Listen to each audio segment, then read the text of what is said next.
Hi everyone.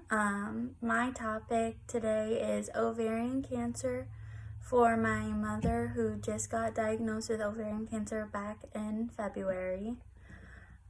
Before I talk about ovarian cancer, I want to go over the general structure and spread of cancer in general.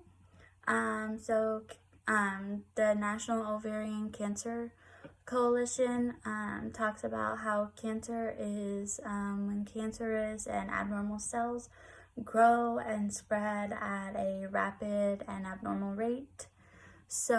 And these cells can spread through metastasis, which is when the cancer cells enter your bloodstream or they enter your lymph system, and they can spread from there.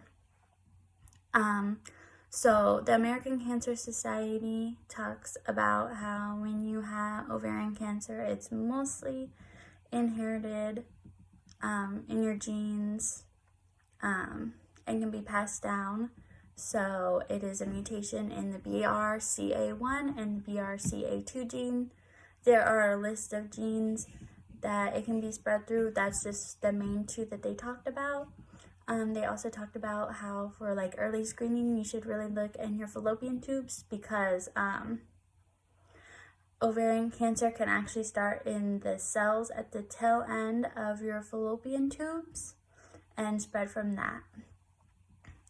Some symptoms of ovarian cancer can be abnormal discharge and abnormal bleeding, something that you typically don't experience every month if you have a period.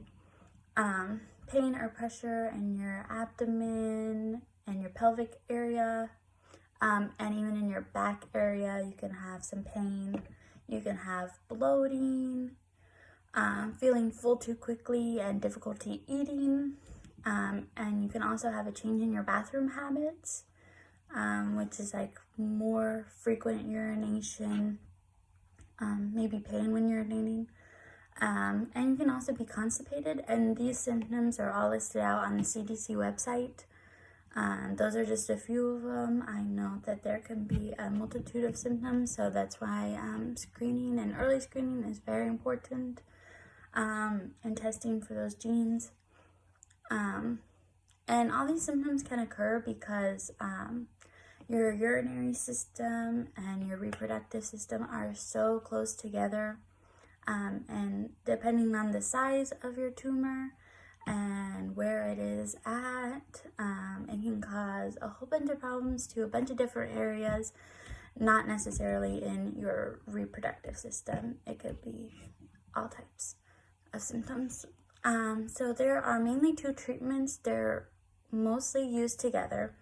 So when you are diagnosed with ovarian cancer, you will be referred to a gynecological oncologist, which is a cancer doctor who specializes in women's reproductive cancer, not just ovarian cancer. So mostly you'll have surgery, and then to remove the cancer tissue, usually they give you a full hysterectomy, and they can fix a bunch of other issues while they're in there. And then you'll do chemotherapy. So that can be in the form of a pill, or you can have a port put in. They put it in your chest. It's similar to dialysis that we just talked about. So you'll have a port in your chest, and then they will hook you up to a machine, and it will continuously pump in the chemotherapy drugs. I think some treatments can last about 6 hours, and those two are not interchangeable. You mostly do both surgery and chemotherapy, just to make sure that there's no spread. And that is pretty much it. That also came from the CDC website, from their treatment section under ovarian cancer. And that's pretty much all I have. Thank you guys.